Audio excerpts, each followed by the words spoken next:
일단 첫 번째로 가장 큰 거는 충치가 생길 위험성이 높아지는 것 같아요. 교정 장치를 부착하고 나서는 아무리 본인이 잘 닦으려고 해도 완전하게 닦기가 쉽지 않죠.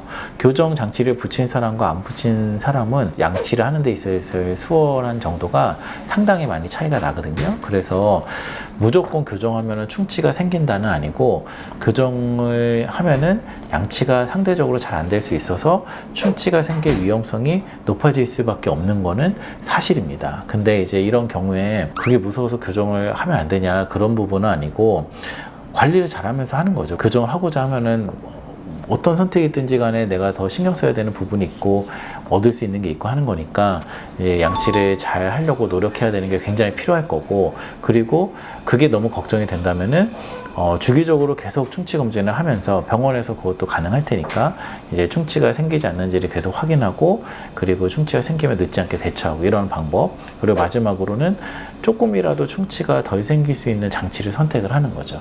예를 들면 교정 장치 중에서도 여러 종류가 있지만, 그 붙이는 장치 중에서도 조금 더 양치가 수월한 장치들이 있거든요. 그런 게 약간은 더 도움이 될 수 있고, 큰 차이는 아니더라도. 아니면 아예 교정 장치를 붙이지 않고 꼈다 뺐다 하는 투명 교정 장치로 한다면은, 얘는 사실 양치가 교정하기 전이랑 똑같거든요. 빼고 양치를 하니까. 그러니까 양치 부분에서 있어서는 확실하죠. 그래서 그런 장치를 선택하되, 만약에 본인이 그런 장치로 가능한 케이스라면은 도움이 되지 않을까, 이렇게 생각이 듭니다. 그리고 두 번째로는 이제 치아 뿌리가 좀 짧아지는 건데요.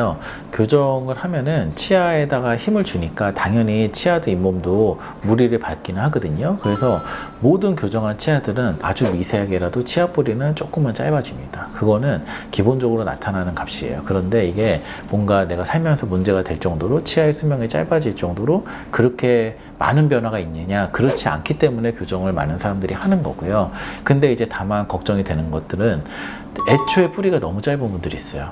그리고 애초에 모양 자체가 뿌리가 흡수가 잘 될 것 같은 모양을 가지신 분들이 있거든요. 그런 것들은 이제 딱 엑스레이를 보면 알 수가 있어요. 이제 그런 분들은 선택이 필요하죠. 이게 조금 더 짧아지면은 치아가 약간 수명이 짧아질 수도 있기 때문에 교정하는 게 어려울 수 있겠다 말씀을 드리고, 아니면 조금 더 보존적인 방법으로 치료 계획을 세우는 겁니다. 발치를 해야 될 거를 비발치를 한다든지, 비발치를 해야 될 거를 부분 교정을 한다든지. 그러니까 이제 만약에 교정을 통해서 꼭 뭔가를 얻고 싶은데 내가 치아 뿌리가 짧은 상태여서 이게 걱정이 된다 하면은 무리되지 않는 선에서 병원에서 제한을 할 거예요. 그러면 다만 얻을 수 있는 건 좀 줄어들 수 있어도 안전함은 얻을 수 있겠죠. 그러니까 이제 치근 흡수라는 거는 무조건 일어나긴 하는데, 대부분의 경우에 걱정할 필요가 없고, 그리고 교정이 끝나고 나면 정상적으로 회복되는 경우도 많기 때문에 크게 걱정하지 않아도 되지만, 자기가 자기 뿌리 상태가 어떤지를 잘 모르시니까 병원에 가면은 그런 리스크가 있는 경우에는 병원에서 반드시 어떤 얘기를 해드리고 대안을 제시할 거다, 이렇게 생각하시면 되겠습니다. 그리고 블랙 트라이앵글이라는 게 있습니다. 이것도 이제 인터넷상에서 워낙 많은 분들이 이제 보고 오셔서 거의 모든 분들이 아시는 것 같더라고요. 이거는 덧니가 심한 사람이 치아가 이렇게 펴지게 되면은 위에 있는 부분에 치아가 붙어 있어도 잇몸 쪽에 구멍이 생긴 것처럼 그런 모양이 되는 경우가 있거든요. 이거를 이제 블랙 트라이앵글이라고 하는데요.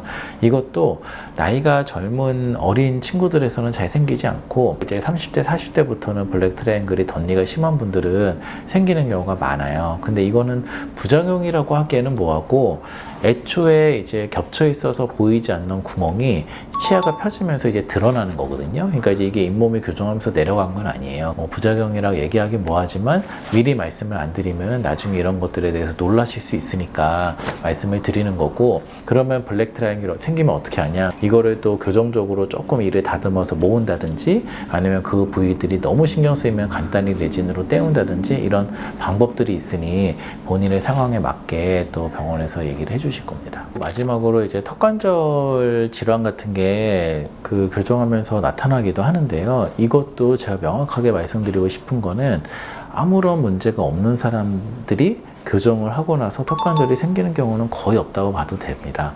이거는 애초에 턱관절이 조금 좋지 않았던 분들, 내가 느끼지 못했지만 약간 리스크가 있던 분들, 이런 분들이 이제 교정을 통해서 발현되는 경우들이 있거든요.